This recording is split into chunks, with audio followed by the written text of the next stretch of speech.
Welcome back. We didn't venture out to Slade, Kentucky just to see the benign snakes from the backyard. We also wanted to learn more about the venomous snakes from our region and beyond. In the U.S. we have 4 types, broad types of venomous snakes. We have copperheads, cottonmouths, rattlesnakes, and also coral snakes. In Kentucky, throughout most of the state, we only have 2, which is the northern copperhead, by far the most common, and the timber rattlesnake, which is widespread but not anywhere near as common as the copperhead is. Over by the Jackson Purchase area, we have the western cottonmouth, and then in a small area right along the Tennessee border, kind of near Fort Campbell, we have a pygmy rattlesnake. And those are the only 4 venomous species in Kentucky. So throughout most of the state, there's really only 2 to worry about, which is the copperhead and the timber rattlesnake. So this is a northern copperhead. And this is the type of copperhead that we have here in Kentucky. This one's kind of an average colored one, but they can be a little bit more gray or a little bit more red or a darker brown than this one is. But this is kind of average.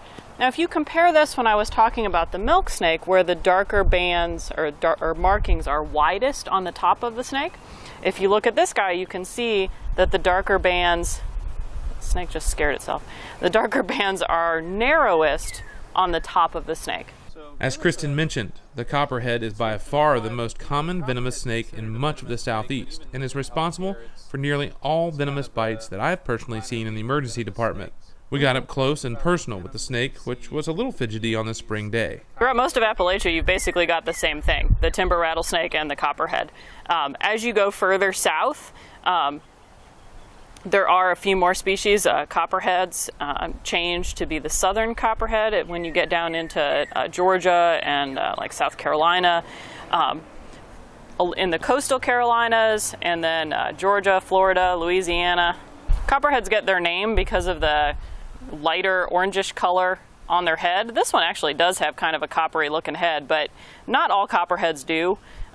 I probably wouldn't have named them that if it were me naming the snake, but that's where the name comes from. We also got some time with the timber rattlesnake, which is also relatively common and seemed to really be interested in the camera. So this is a timber rattlesnake, which is our native rattlesnake here in Kentucky, and also folks watching in Tennessee. You gonna be calm for me?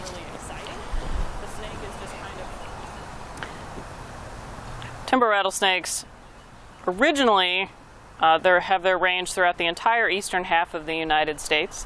That range has shrunk now due to habitat loss and also people just killing them for no reason.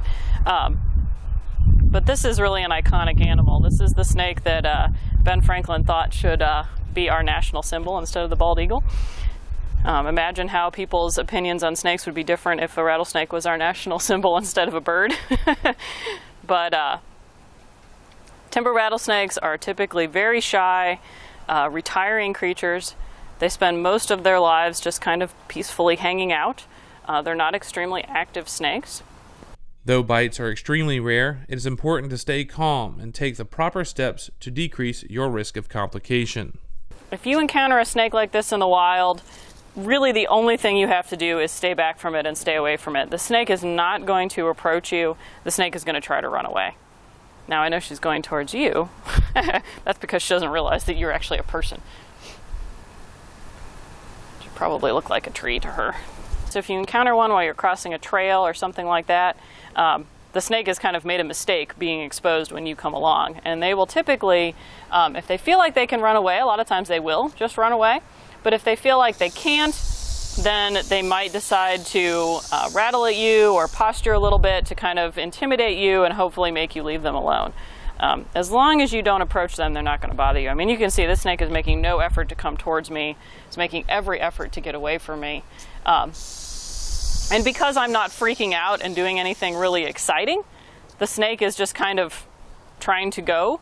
If I were to get really upset and start hitting the snake with the hook or something like that, then the snake would start moving faster as well.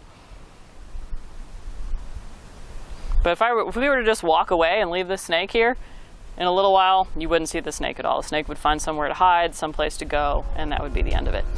We wanted to focus on the poisonous snakes you're more likely to see if you live in much of the eastern United States, but we also got the full tour featuring snakes from all over the globe, including the 100-pace viper, which locals reported was how far you needed to be away from the snake, the Mang mountain viper, the infamous puff adder known for the loud grunting warning sound it makes, other recognizable snakes like the red spitting cobra, the Russian cobra, as well as snakes only found on one island in the entire world, the St. Lucian lancehead viper. There was also the salt-scaled viper, known for the sound it makes when it scrapes together its ridged scales. We also got to see the Sumatran cobra. And finally, no snake exhibit or visit to a zoo is complete without a giant albino python. All of these and hundreds of others reside at the Kentucky Reptile Zoo. Coming up, we're going to take a deeper look into the science of the Kentucky Reptile Zoo with the anti-venom that's here, as well as the processes that take place to advance science and education around the country and world. More StantonMD coming up. Stay with us.